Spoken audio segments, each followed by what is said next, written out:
Ben Nurullah Can, Rapine isyan, burası Edeler Diyar Rekor, Special Code, Umut Dönem, Merve Yıldızlı. Yo, 2026, 2026.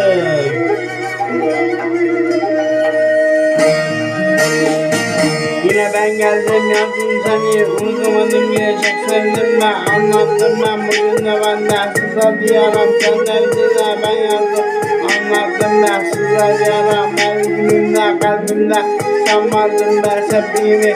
anlatıldım ama dinlemedin sen ben aşkım sızladı ben kalbimde yazdım ben her bir günümde.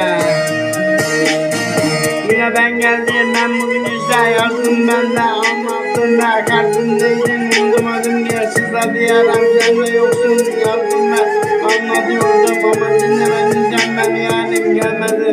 görmedin işte ben hala seni beklerdim dinlemedin bırakıp gittin aşkına ben yazardım yarim ben aşkına yazardım işte. Yine ben geldim her bir günümde unutamadım ki sevdiğim nurla yazdım ben anlattım ben sevdiğimi yazdım ben de anlattım her bir günümde sızladı senler dinler sızladı yaram anlatıyordum ben sana aşkım kalbimi verdim ben de anlattım senler dinler ben hala beklerdim iyi dinle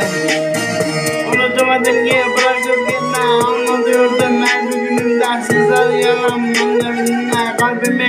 verdim ben de bu sokağımda sen vardın ben sevdiğimi kaybetmem ben seni yazdım ben anlattım her bir günümde seni söylerim her bir günümde seni sevdim anlatıyordum iyi dinle beni anlatıyordum ben seni dinlerim kalbimde olan yazardım ben de anlattım ben unutmadım ki çok sevdim ben kalbimde adım var işte yazdım ben anlattım.